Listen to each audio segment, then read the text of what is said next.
¿Qué tal? ¿Cómo les va? Muy buenos días, 6 de la mañana en punto de este martes 11 de junio. Tenemos la información más importante que cuenta la historia del mundo, todos los detalles de lo que sucede en cada una de las ciudades más importantes de nuestro planeta. La tenemos en esta edición de primera emisión del Heraldo Televisión y por supuesto también, mi querida Fer, las redes sociales. Yo soy Max Espejel, María Fernanda Quirós, todo lo relacionado con estos contactos es importante, ¿no? Así es un gusto darle los buenos días con el mismo entusiasmo de siempre. Vamos a darle ánimo a este martes, vamos ahí empezando la semana. Recuerden que somos noticias internacionales y por favor les recuerdo que vamos a estar muy al pendiente de sus comentarios en las redes sociales. Las redes sociales son El Heraldo de México, estamos en todas las plataformas, estamos en vivo en Facebook y bueno, ahí esperaré sus comentarios y también en nuestras redes personales, ¿por qué no? Muy bien, vamos a empezar, si les parece bien, con la información porque sucedió ayer algo que nos hizo recordar definitivamente lo que pasó el 11 de septiembre de aquel 2001, porque en la ciudad de Nueva York, en los Estados Unidos, un helicóptero chocó contra un edificio a causa de un aterrizaje fallido. Lamentablemente, el piloto perdió la vida. Esto lo informó el Departamento de Bomberos de la ciudad. 100 muertos, esta persona que perdió la vida, perdió el control, iba acompañada también de otro pasajero que resultó herido, no perdió la vida, pero sí las alertas se dispararon en la ciudad de Nueva York. Bueno, y en otras noticias, en Mali 95 personas fueron asesinadas y otras 30 se encuentran desaparecidas, luego de que un ataque en donde hasta el momento ningún grupo armado se adjudicó los hechos. Y continúan las amenazas de Donald Trump pese al acuerdo que lograron México y los Estados Unidos. El mandatario norteamericano publicó en su cuenta de Twitter que si el Poder Legislativo mexicano no aprueba el acuerdo, la Casa Blanca seguirá adelante con la amenaza de aumentar los aranceles a las importaciones de productos mexicanos. Por su parte, en conferencia de prensa, el titular de la Secretaría de Relaciones Exteriores, Marcelo Ebrard, señaló que dentro de las negociaciones con Estados Unidos no existe algún otro acuerdo que no se haya dado a conocer. Y en información del espacio, la Agencia Espacial Europea informó que el próximo 9 de septiembre un asteroide del tamaño de una cancha de fútbol va a pasar sobre la Tierra, muy cerca de nuestro planeta. Quédate con nosotros, te invitamos para que más adelante sepas exactamente los detalles y además todos los la información más importante de este acontecimiento astronómico. Así es, ya que nos gusta muchísimo el espacio. Así que, y en los deportes, ahorita más adelante lo sigo platicando, veamos esto.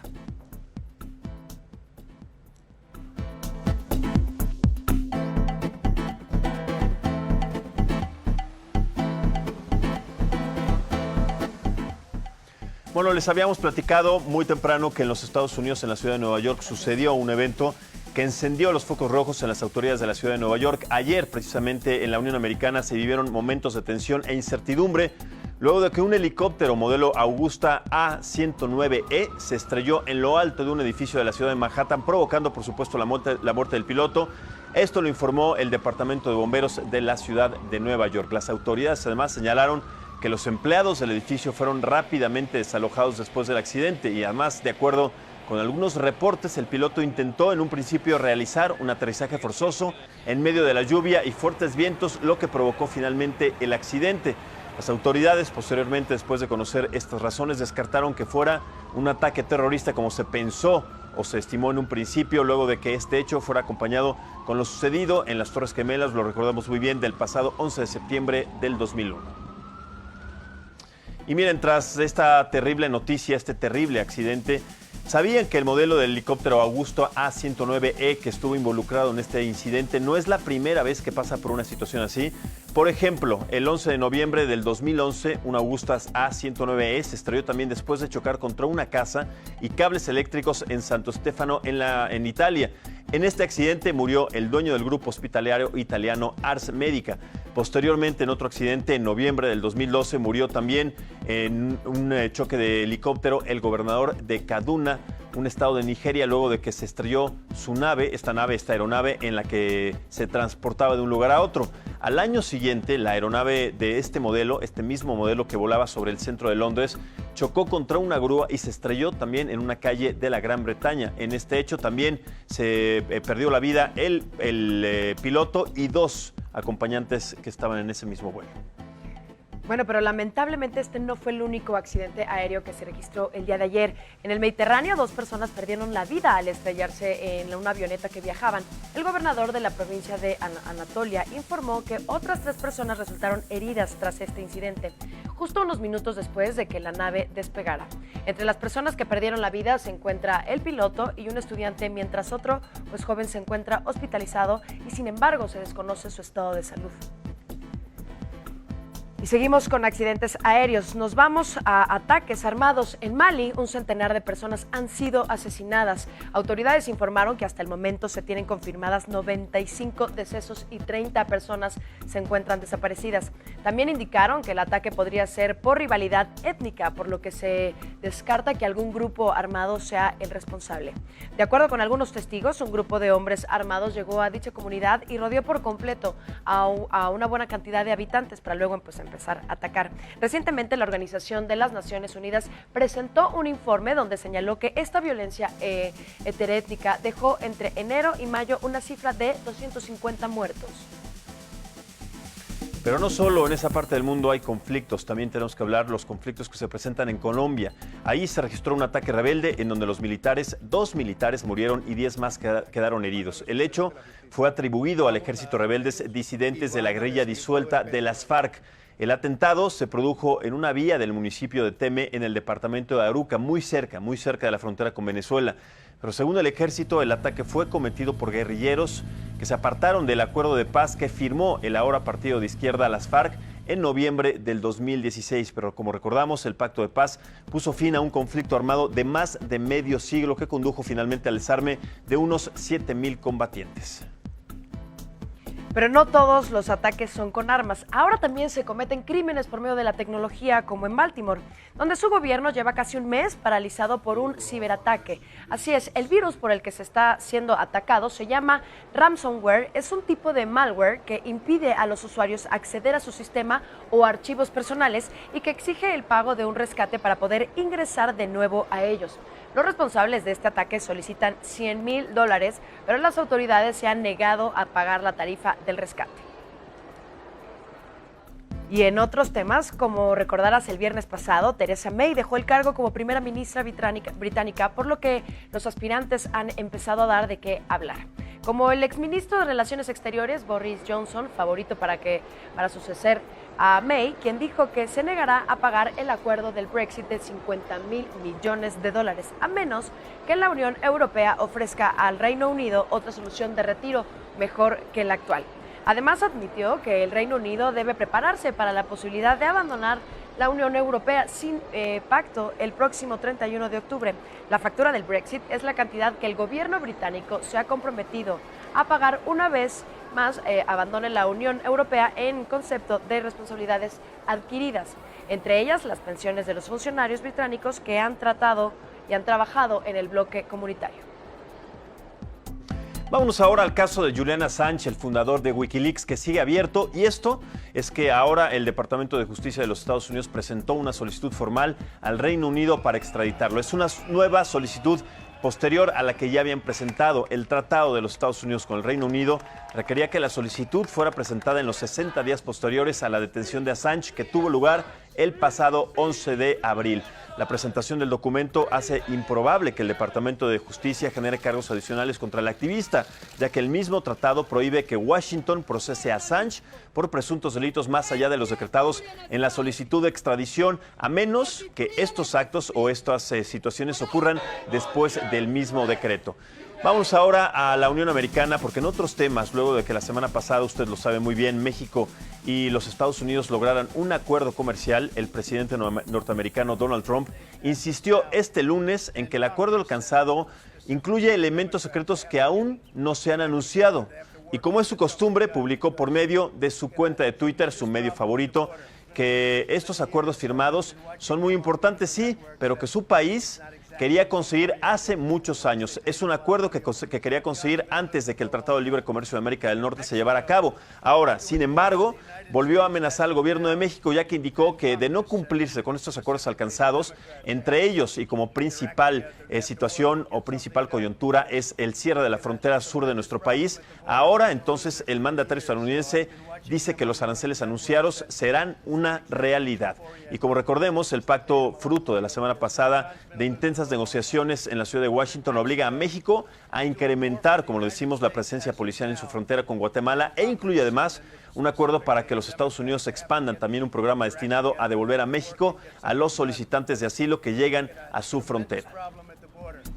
Y por su parte, el secretario de Relaciones Exteriores, Marcelo Ebrard, indicó que dentro de las negociaciones con los Estados Unidos no hay un acuerdo alguno que no se haya dado a conocer. O sea, está poniendo una información contraria a lo que el mandatario estadounidense publicó en su cuenta de Twitter. A ver, ¿de qué se trata esto? En la conferencia mañanera, en la conferencia de prensa, el funcionario respondió a una pregunta sobre los mensajes que el presidente de los Estados Unidos ha realizado en Twitter. Este mensaje, esta declaración de la que le platicamos hace un momento, en donde dice que México había acordado también comenzar a comprar grandes cantidades de productos agrícolas de nuestros grandes agricultores patriotas. Es decir, parte de este acuerdo tenía que ver que los agricultores estadounidenses tenían que exportar hacia nuestro país grandes cantidades de producto. Indicó además Marcelo Ebrard que el trato al que llegaron originalmente y oficialmente es migratorio y no un trato comercial. Por eso, para que pues nos quitemos estas dudas, vamos a escuchar parte de lo que el canciller mexicano dio en la conferencia de prensa en la mañana acerca de este tema tan importante. Entonces, ¿qué ganamos? Resumo. Primero, pues no hay tarifas hoy. No hay una amenaza de tarifas en 90 días, o en 45, o en 30. Punto 2. Migración se separa de comercio. Regresamos cada cosa a su mesa. Si se juntan las dos, para nosotros es peligroso. Punto 3. En materia migratoria, lo que estamos nosotros tratando de demostrar es que lo que nosotros proponemos es mejor que otras alternativas que existen, por supuesto. Pero tenemos que demostrarlo, tenemos que convencer, persuadir. Bueno, ya hablando del acuerdo migratorio y arancelario entre México y Estados Unidos, está pues planteando un reto importante para nuestro país. Los migrantes que lleguen a ese territorio nacional deberán quedarse hasta que Estados Unidos decida si les da asilo o no. Vamos a ver esta información. Es enfrentar el fenómeno migratorio combatiendo la falta de oportunidades de empleo y la pobreza. ¿Ir a sufrir otra vez a nuestro país? ¡Es mi hogar! ¡Hay demasiada violencia! El acuerdo migratorio y arancelario entre México y Estados Unidos está planteando un reto importante para el territorio mexicano. Así lo reconoció el secretario de Relaciones Exteriores, Marcelo Ebrard. El canciller mexicano dio a conocer algunas cifras en las que señala que al menos 10,000 centroamericanos se encuentran en nuestro territorio y todos están a la espera de que el gobierno del vecino país del norte resuelva su trámite de asilo. Entonces les dijimos que yo creo que este fue el logro de la negociación más importante. Pues tengamos un plazo para ver si México y lo que está proponiendo tiene razón, y si no, nos sentamos entonces a ver las medidas adicionales que ustedes proponen. Derivado del tratado suscrito por ambas naciones, México se compromete a albergar a esos migrantes hasta que se decida su situación. Hasta ahora los números del gobierno mexicano señalan que Estados Unidos tiene en sus centros a unas 600,000 personas que buscan quedarse en su país. En contraste, el Instituto Nacional de Migración de México asegura que del 29 de enero al 23 de mayo del presente año ingresaron 7,623 personas originarias de Centroamérica a México. Todos ellos esperan respuesta de asilo del gobierno estadounidense. De estos, 3,101 permanecen en el puerto fronterizo del Chaparral en Tijuana, 1,495 en la Garita de Mexicali y 3,027 en Ciudad Juárez. Sin embargo, el organismo advierte que tan solo en las últimas 2 semanas ingresaron a nuestro país 2,500 migrantes. El reto para México será ofrecer trabajo y acomodo digno a estas 10,000 personas que podrían pasar meses o años en la espera de que la nación de las barras y las estrellas decida si los acepta o no en su territorio.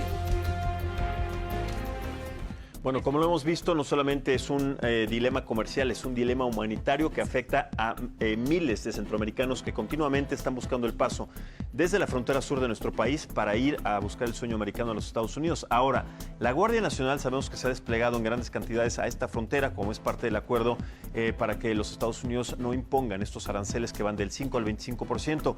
También tenemos que ver cuánto tiempo va a durar Donald Trump para volver a mandar otro tuit diciendo que lo que dice el canciller mexicano no es verdad, exactamente, y tengamos una vez más estas dudas sobre lo que dice el mandatario estadounidense, porque no es cualquier persona, más allá de lo necio que sea, también con la información que tengamos en nuestro país, ¿no?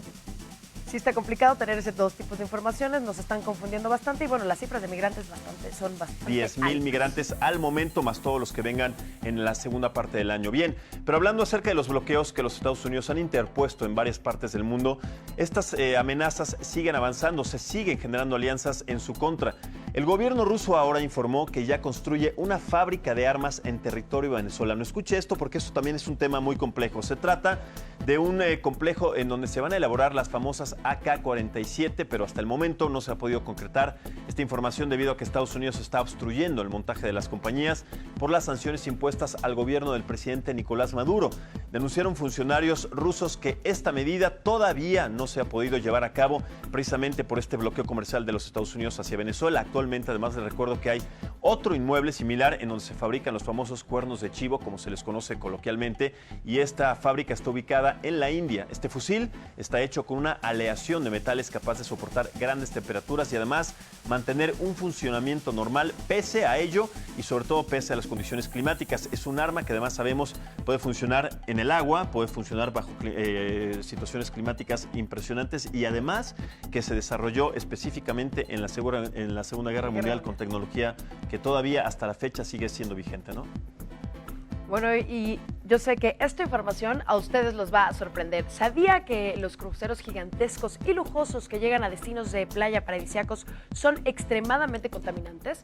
La Federación Europea de Transportes y Medio Ambiente informó que estas embarcaciones emiten cantidades de dióxido de azufre 10 veces más grandes que los 260 millones de coches de todo el viejo continente.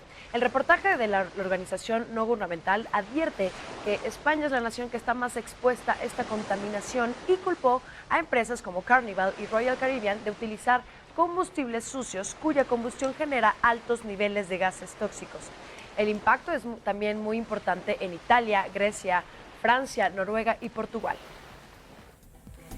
Y en más información relacionada con el mar, le platico que la Guardia Costera en Finlandia confundió un barco con un monstruo. Sí, está escuchando muy bien. No es broma, los hechos ocurrieron en este golfo finlandés, donde las autoridades recibieron reportes de un objeto extraño. Cuando llegaron al lugar, había un banco de niebla muy denso, por lo que solo alcanzaba a ver la cabeza de lo que parecía un dragón. Sin embargo, minutos después pudieron corroborar que en realidad se estaba tratando de un barco medieval ruso, el cual tenía la forma de un monstruo marino de 3 cabezas. Los navegantes informaron que se dirigían a una feria en Noruega e iban disfrazados con trajes típicos de la Edad Media. ¿Qué le parece? El monstruo del lago Ness por poco se hace realidad. Pero bueno, Exacto. En más información, la siguiente noticia tenemos que decir que es una noticia triste porque Japón va a reanudar la caza de ballenas con fines comerciales el 1 de junio, a pesar de que esta actividad está prohibida por la Comisión Ballenera Internacional. Esta es una noticia sumamente triste. Lo anterior se da además luego de que el país asiático se retirara de dicha organización, hecho que además quedará formalizado el próximo 30 de junio. Ahora, el país nipón se suma a Islandia y también a Noruega, quienes son las únicas 3 naciones en todo el planeta que permiten la captura de cetáceos por tradición y por cultura, según dicen ellos, ¿no? Sin embargo, para fines prácticos, Japón va a continuar cazando estos animales, argumentando que lo hacía con fines científicos. ¿Qué le parece? Pues totalmente en contra de este contra. permiso.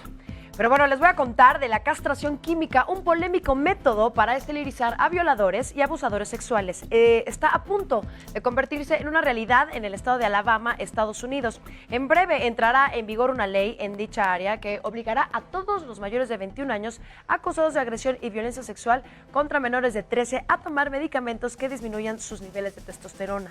Lo anterior será obligatorio para los pedófilos que estén a punto de abandonar la prisión y los ex reos deberán pagar pagar por las pastillas y tomarlas hasta que el tribunal considere que ya no es necesario y que las personas que desobedecerán serán regresados nuevamente a la cárcel.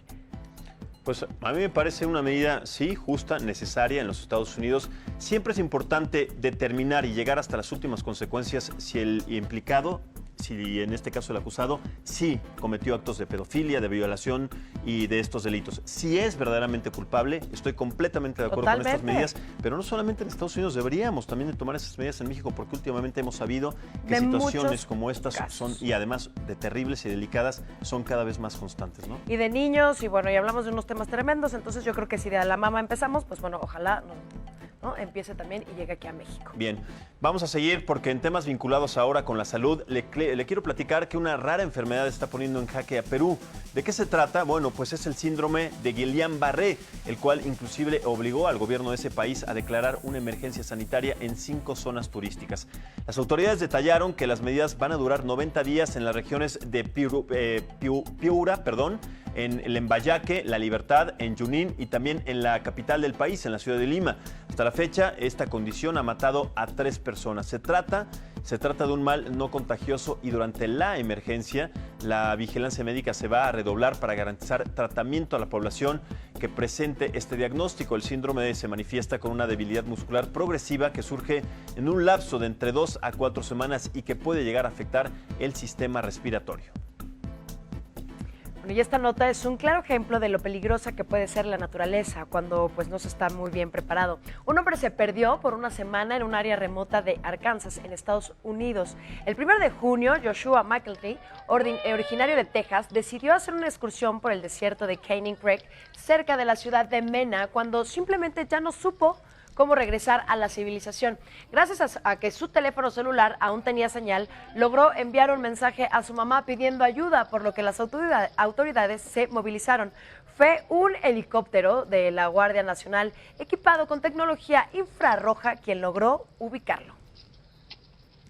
Y hablando de emergencias y también de rescates, le quiero comentar que un niño de tan solo 2 años de edad cayó dentro de un pozo de 33 metros de profundidad y 23 centímetros de diámetro cuando estaba jugando en un campo cercano a su casa en la India.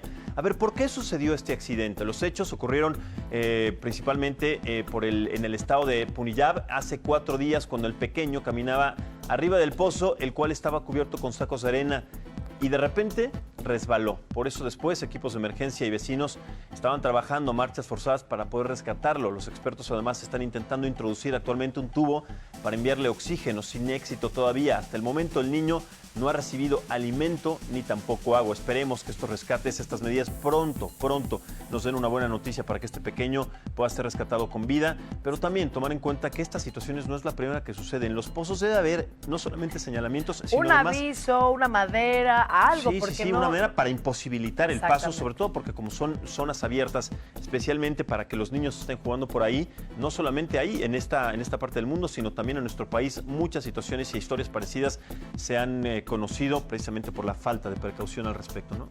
Esperemos de verdad que el niño regrese con bien a su casa y con sus familiares. Pese a la crisis económica y social en Venezuela, un grupo de música no pierde la esperanza y por medio de sus canciones, pues quiere buscar revivir los valores perdidos. Vamos a conocer mucho más de este acontecimiento. Eres mi flor de araguané, fresquito y dulcito el perfume que brota de tu piel. Dicen que la esperanza muere al último. Claro ejemplo es un grupo musical venezolano que le ve la cara positiva a la problemática que se vive en su nación. En medio de una crisis política, económica y social, 2 venezolanos buscan promover los valores por medio de la música. Yolan y Juan se conocen hace más de 30 años, pero hace casi 4 decidieron formar profesionalmente un grupo de música tropical y fusión. Ambos son médicos de profesión, pero ahora se conocen bajo el nombre de su agrupación, Vito Queao. Este famoso dueto ha ganado fama por medio de redes sociales y se ha vuelto viral debido a que también se dedican a llevar música a hospitales de Venezuela y Colombia. Ambos consideran que en medio de la oscuridad emocional, como ellos la definen, se dieron cuenta que la música es una forma interesante de ayudar a la gente. Si bien reconocen que una píldora farmacológica ayuda con el dolor físico, están convencidos de que la música es la traducción de una píldora espiritual que disuelve los dolores del alma, pero sobre todo que brinda la posibilidad de vencer la desesperanza, la rabia y la tristeza que viven en Venezuela. Mi flor de araguaney. Ahí está la muestra de que la música, además de ser el lenguaje universal, es la cura del mundo. Así es, yo lo creo fielmente. La música tiene una vibración bastante alta y creo que conectarnos con la música siempre es muy saludable, y además su profesión, ahora son músicos y también eran doctores, y entonces creo que hicieron una muy buena combinación para poder sanar el alma y darles sonrisa a esos niños en el hospital. Definitivamente una gran iniciativa de este par de muchachos, de este par de médicos y de músicos que le llevan alegría a muchas personas. Bien, vamos a hablar ahora de lo que sucede en el mundo deportivo, también a nivel mundial, porque luego de recibir un balazo, esta información que le comentábamos ayer, un balazo en un centro de diversiones de Santo Domingo, David Ortiz, el beisbolista conocido como el Big Papi, fue intervenido por casi 6 horas. La bala afectó el hígado y ambos intestinos, por lo que tuvieron que sacarle de la vesícula esta bala, este impacto, para tener espacio de tratar algunos órganos que también fueron afectados. La Policía Nacional logró detener a uno de los 2 culpables, aunque hasta ahora no se ha confirmado de manera oficial por qué le dispararon, cuál fue la razón de este ataque, pero por fortuna la salud del Big Papi se reporta como estable. Y bueno, luego de la sanción de 5 segundos que le impusieron a Sebastián Vettel y también lo que provocó que perdiera el Gran Premio de Canadá, ahora la escudería Ferrari va a apelar ante la Federación Internacional de Automovilismo. Tienen hasta el momento 4 días para mostrar pruebas contundentes, pruebas nuevas, que además avalen su teoría de que esta sanción fue equivocada. Aunque de acuerdo con el artículo 17.2, la apelación es posible, será complicado que ahora los oficiales cambien el resultado de este diagnóstico, si se le puede decir. Esta sanción, además de 5 segundos, hizo que Sebastián Vettel perdiera la carrera y que Hamilton quedara en primero. Esta es la fotografía, que le mostramos, en donde en la última curva Sebastián Vettel se adelanta, se supone, y en contra del reglamento, de manera intempestiva, de manera violenta, para poder posicionarse en el primer lugar. Ahora están pues estas dimisiones acerca de que si era legal, si no era legal, están revisando los videos, pero seguramente Sebastián Vettel va a tener que conformarse con la segunda plaza, con la segunda posición de este Gran Premio. Pero hablando de fútbol, le comento que el exdirector de la selección mexicana ya tiene un nuevo equipo luego de renunciar a dirigir a la selección de Paraguay.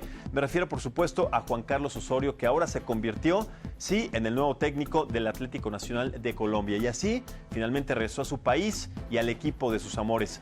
Con los verdolagas, como se le conoce a este equipo, Osorio ganó 6 títulos al frente de la selección mexicana. Además, recordemos, completó el proceso mundialista. Sí, ganaron el primer partido contra Alemania, después lograron la clasificación y después pues tuvieron pues esta derrota frente a la selección de Brasil. Pero en Rusia 2018, como le decíamos, fue eliminado en este proceso, en este periodo, en los octavos de final, lo cual hace una vez más que la selección mexicana se mantenga ya desde hace más de una década, prácticamente 20 años, en la misma posición, en el famoso quinto partido. En fin, ¿no?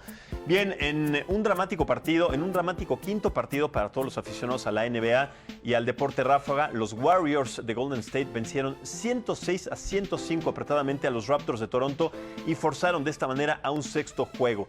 Nuevamente, Stephen Curry fue la figura de Golden State con 31 puntos. Por su parte, también Kawhi Leonard encestó 26 unidades, pero no alcanzó para que Toronto terminara la serie en este quinto partido. El 6º juego, le confirmo y además se lo informo, será en la ciudad de California el próximo jueves. Es un partido que además determinará si los Warriors empatan y tienen la posibilidad de consagrarse nuevamente en la NBA, o Toronto va a ganar por primera vez en su historia un título que para su gente, exactamente, quitárselo a los Warriors, que además sería histórico. La primera vez que una franquicia que no pertenece a los Estados Unidos, sino a Canadá, gana un título de la NBA, ¿no? Muy bien, pues vamos a hacer una pausa. Vamos a hacer una pausa, exactamente. Perdón, mi querido Max. Pero recuerden que tenemos la entrevista con Max y vamos a hablar de estos temas. También seguirnos en nuestras redes sociales. Vamos a estar al pendiente de sus comentarios. Y vámonos a un corte. Regresamos.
Gracias por continuar con nosotros en esta edición de la primera emisión del Heraldo Televisión. Les recuerdo que estamos habilitados en nuestras redes sociales y en diferentes plataformas para que usted se comunique con nosotros, deje sus comentarios que son siempre muy importantes. Vamos a revisar, si le parece bien, las portadas del mundo. Vamos a empezar primero con la portada de nuestro periódico El Heraldo de México, que consigna que aumenta 196% los trámites de asilo. En la parte superior, además de la edición del día de hoy, hay un cintillo de color negro que señala el hashtag siguiente: nos falta Norberto. Lo mataron la noche del secuestro, lógicamente en relación al secuestro y al asesinato de este joven Norberto Ronquillo, que fue despojado primero de su libertad y después fue encontrado muerto desafortunadamente pues por sus captores. Se pagó, además le contamos el rescate. En un inicio se habían pedido 5 millones de pesos, después se negoció a que se pagaran 500,000 pesos. Se pagó esta suma de dinero y desafortunadamente pues fue encontrado sin vida el día de ayer. Y una vez más, a nombre del Heraldo Televisión, el Heraldo de México y también de mi parte, un sentido pésame y nuestras condolencias a la familia Ronquillo, a la familia de este muchacho que desafortunadamente tuvo un desenlace que ninguno de nosotros y sobre todo de varias familias mexicanas quisieran tener. Bien, vamos ahora a revisar la información que nos ofrece el diario británico The Guardian, que destaca en su portada que Gove busca ahora el liderazgo de los partidos de los Tories con ataques a Johnson. Michael Gove ha intentado abrirse camino de regreso a la carrera para convertirse ahora en el primer gran ministro, en el primer ministro de la Gran Bretaña, con el compromiso de gobernar, sí, por las familias olvidadas y por las comunidades infravaloradas y además una serie también de ataques personales contra el favorito, también en esta postura, Boris Johnson.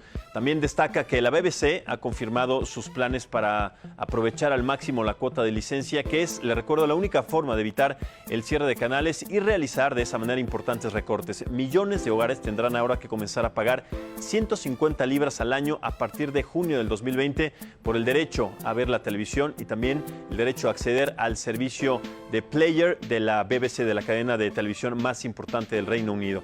En su nota principal, ahora pasamos al diario español del País, advierte lo siguiente: Sánchez recibirá hoy el no de Casado y Rivera a su investidura. ¿De qué trata este primer informe? ¿De qué trata este encabezado? Bueno, pues es la nota que se refiere a la imposibilidad del Partido Socialista Obrero Español para formar un gobierno de coalición con el Partido Popular o el Partido Ciudadano. Además, destaca una foto de Rafael Nadal, el tenista español, con el trofeo Roland Garros, el trofeo número 12, el título número 12 del español, que con esto llegó a los 18 títulos de Grand Slam y está solamente a 2 del suizo Roger Federer de ser uno de los máximos galardonados, uno de los máximos ganadores en estas instancias. También, además, esta información del País trae una nota que advierte lo siguiente: las plantas se extinguen más rápido que nunca. Sabemos que en este periodo del Antropoceno, en donde se habla de la extinción de 1 millón de mamíferos, de 1 millón de especies, también están incluidas plantas y diferentes especies, no solamente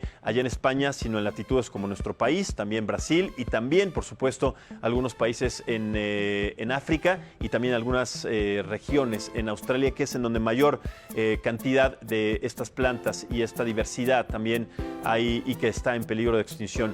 Vamos ahora a revisar lo que dice el diario francés. Le Parisien destaca en su nota principal lo siguiente: ya está en ruta para el 2022, con una foto del presidente francés Emmanuel Macron. Señalan que está tranquilo por los resultados de las elecciones europeas. Macron además se proyecta a un nuevo mandato y que ha sido posiblemente favorecido pese a las incidencias del movimiento de los chalecos amarillos. Todavía mantiene esta posibilidad de convertirse en la reelección en el presidente, seguir en este cargo del presidente de Francia, pese a la baja popularidad que ha tenido no solamente personalmente, sino también en las últimas encuestas vertidas allá en la ciudad de París. Bien, vamos ahora contigo, mi querida Ferca, porque tenemos más información. Así es. Y bueno, hay errores que pueden costar muy caros. Un pasajero que viajaba en un avión de Manchester, en el Reino Unido, a Islamabad, en Pakistán, abrió por error la puerta de emergencia de un avión al pensar que era la del baño. El incidente provocó un retraso de 7 horas, ya que los hechos ocurrieron a escasos minutos antes del despegue. Estos sucesos se registraron cuando el pasajero ya estaba sentado en su lugar, pero sintió la necesidad de ir al baño, por lo que se paró y abrió la puerta de emergencia emergencia, para darse cuenta, pues solo le llevaba la pista de aterrizaje. No hubo personas lesionadas, gracias a Dios. La salida de esta aeronave se retrasó debido a que se activaron los protocolos de emergencia. Bueno, y hablando de aviones, les voy a platicar cómo un hombre convirtió uno de ellos en su casa. El sueño de Bruce Campbell no era sencillo, pero el primer paso fue comprar la aeronave por $100,000, ya que con el título de propiedad de un Boeing 727, el segundo obstáculo fue pues llevar el artefacto desde Atenas, Grecia, hasta Oregon, en Estados Unidos. Eso le costó $120,000 extras. Todo esto comenzó en 1999, pero hacer habitable la aeronave tardó muchísimos años y años. Finalmente, el hombre se pudo mudar dentro del avión, al cual quedó pues acondicionado con baño y todas las comodidades del mundo moderno. Sin embargo, el proceso no ha sido nada fácil, no lo ha terminado, y esperar en el futuro poder concluir y presumir su gran hogar.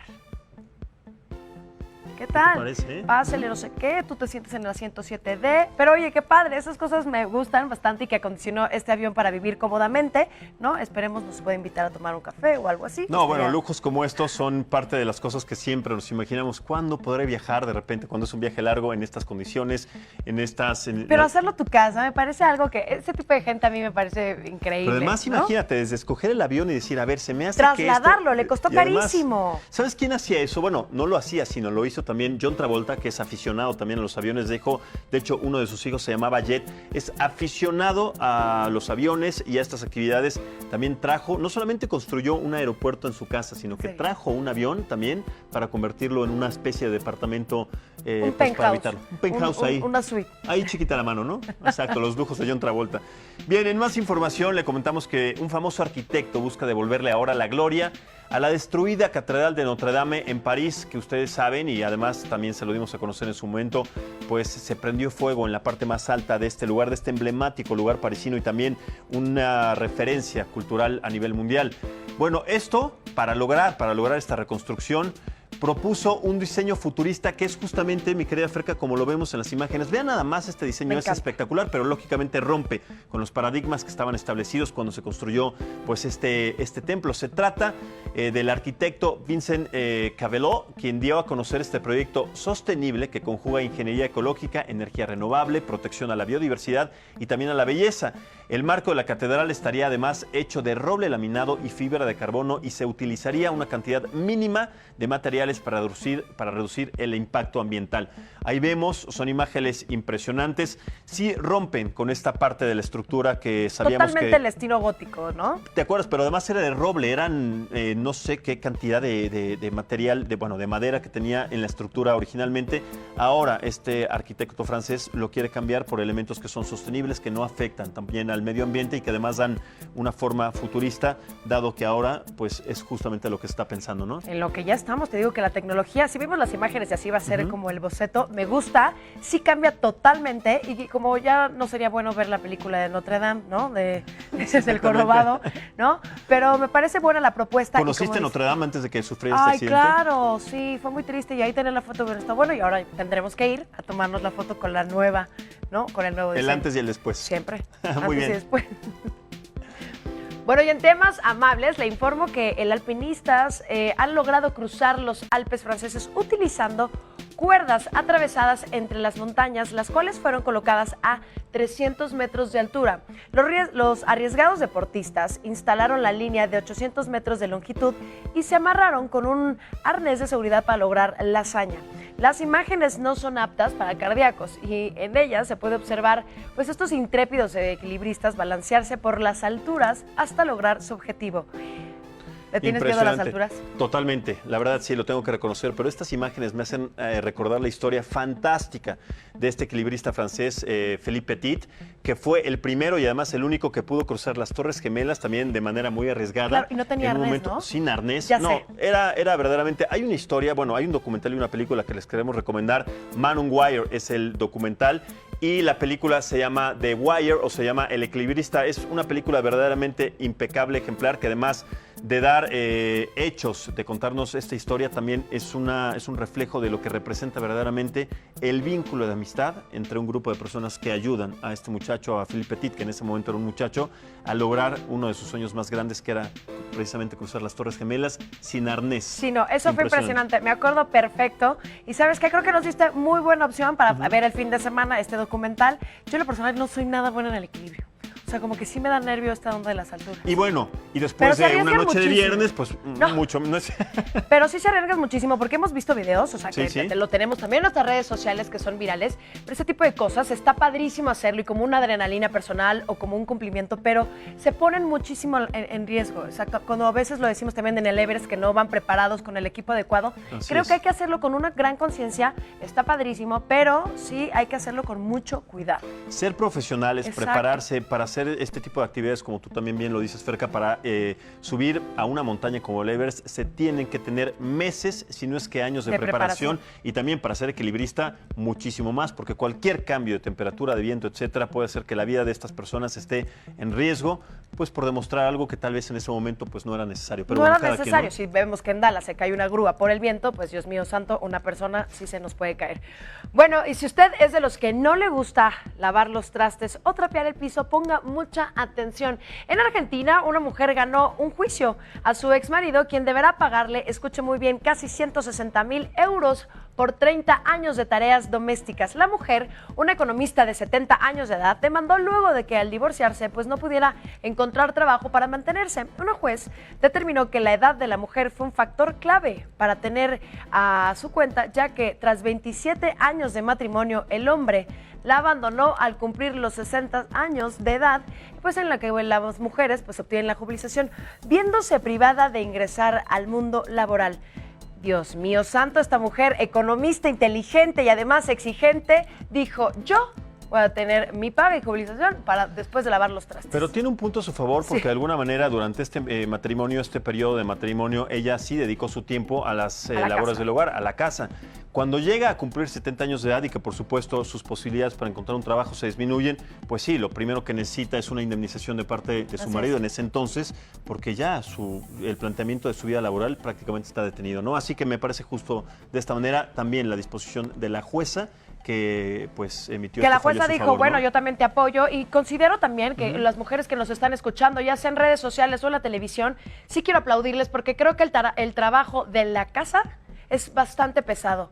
Estar con el marido, atender al niño, tener la casa limpia, y además si trabajan y atenderse a ellas, Dios mío santo, y luego quieren que vayamos al gym, es bastante complicado.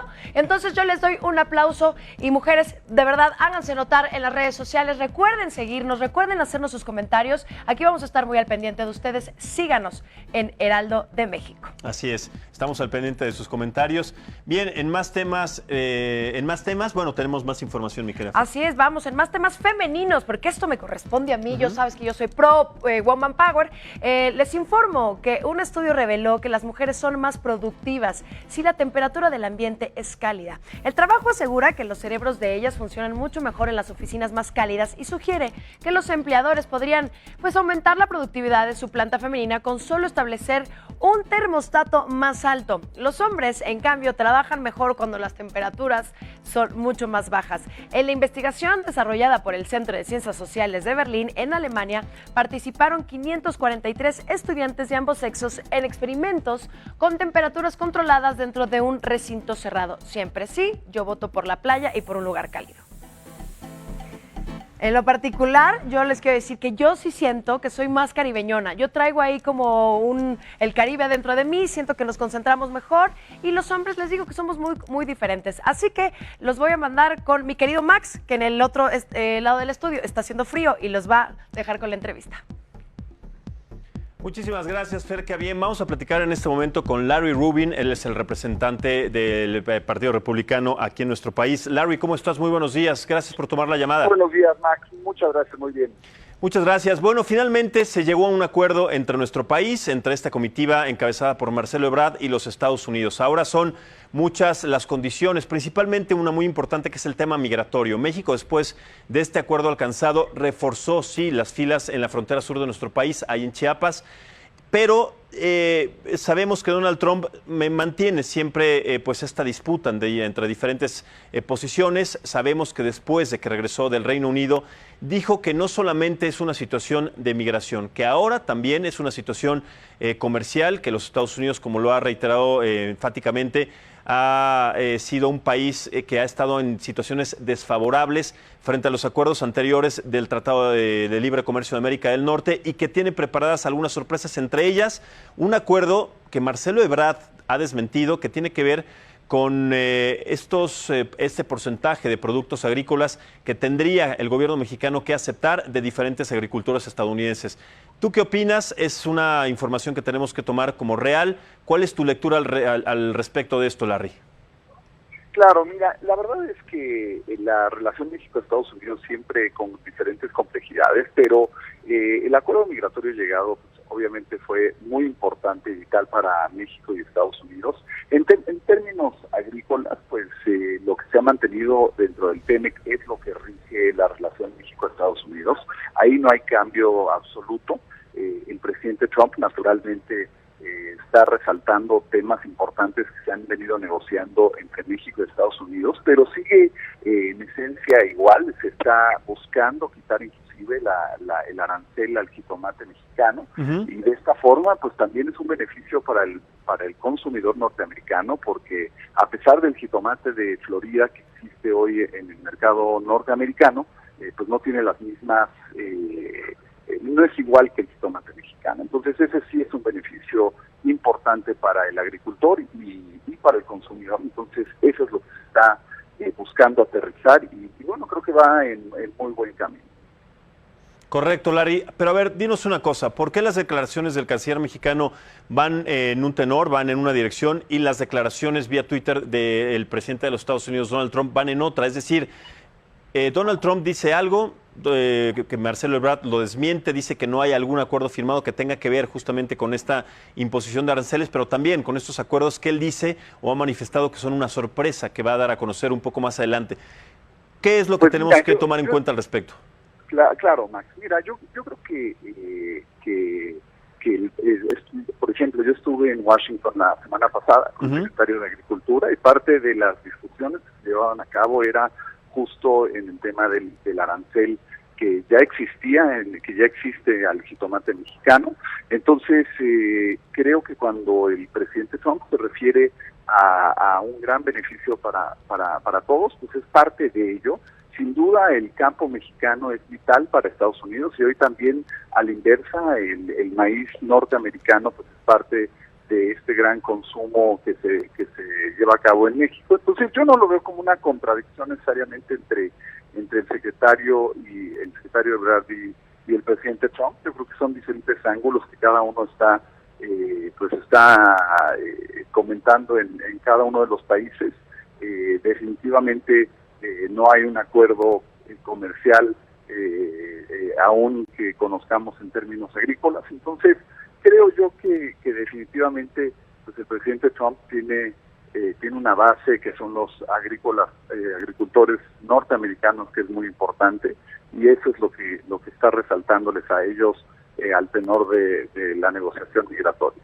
Correcto, Larry, pues muchísimas gracias. Esta es información que además nos da una certidumbre, una certeza, porque sí tiene que ver concretamente entonces con el jitomate y con el maíz, estos productos que pues son los más importantes, los destacados en el acuerdo comercial entre los Estados Unidos y México, no solamente ahora, sino de siempre. Entonces, para que no haya malos entendidos, para que no haya información que no se conoce y de manera coloquial, hablamos precisamente de un acuerdo que ya se conoce desde hace mucho tiempo, pero que ahora se da a entender de esta manera y que va a fluctuar en una imposición muy distinta de la que conocíamos hace tiempo, pero lógicamente con factores que benefician a nuestro país y también a los Estados Unidos. Ahora, en el plano migratorio, ¿consideras que estas medidas del gobierno mexicano son suficientes, el enviar a estos elementos de la Guardia Nacional a la frontera sur de nuestro país, dado que todavía hay 10,000 centroamericanos que están en espera en diferentes centros y en diferentes albergues, esperando su condición, esperando noticias de saber si van a permanecer en nuestro país o van a ser repatriados? ¿Cómo lo ve el gobierno de los Estados Unidos esta medida, esta imposición de México sobre mandar la Guardia Nacional al sur de nuestro país?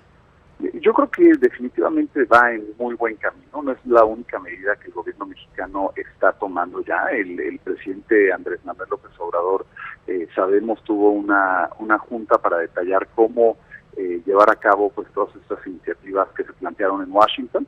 Incluye también el congelamiento de las cuentas de estos traficantes que hoy por hoy están ganando más de $2.500 millones de los migrantes que cruzan. Sí. Esa es otra de las iniciativas tan importantes que como vimos la semana pasada, la UIF, la Unidad de Investigación Financiera, pudo congelar 26 cuentas ya.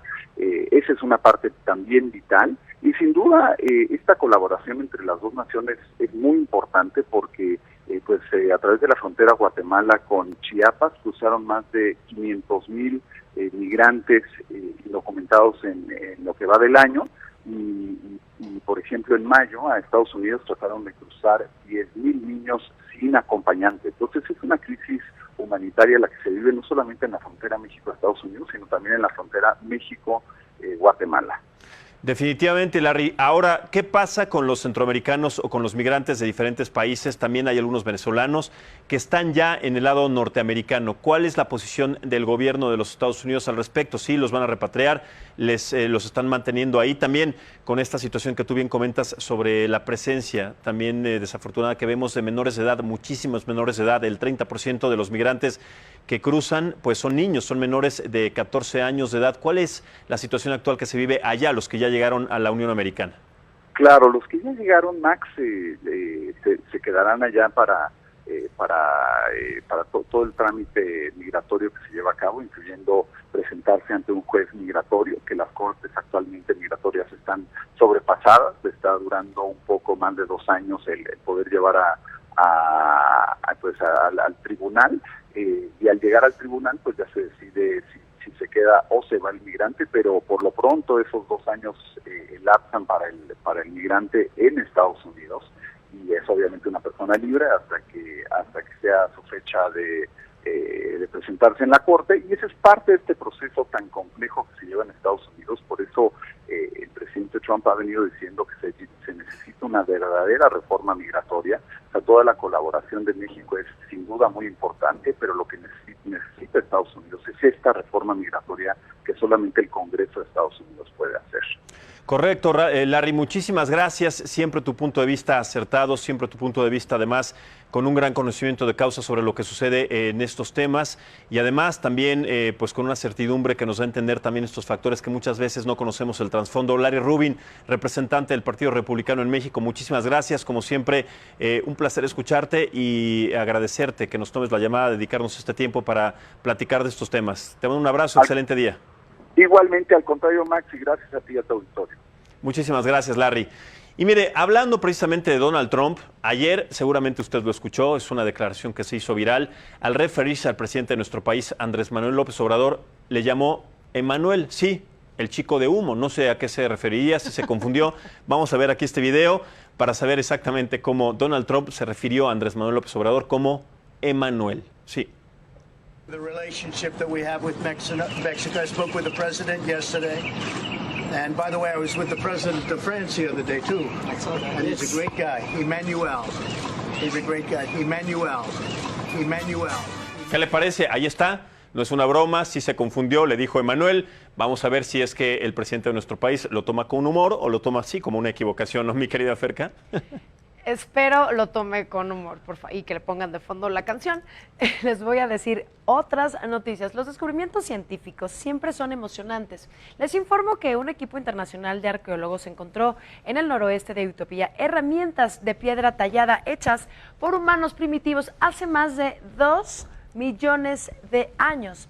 El sitio de la excavación, conocido como Bokol Dora, está cerca del lugar donde hace 6 años expertos hallaron el fósil del hominio más antiguo en Ledi Geraldul. Ese fósil, un hueso de mandíbula, data de 700 millones de años, unos 200,000 años antes de las herramientas de piedra tallada, y encontraron hasta entonces, pues estos arqueólogos llevan 5 años buscando este tipo de herramientas y lo están vinculando entre los orígenes de los humanos y los comienzos de la fabricación sistemática de las herramientas de piedra.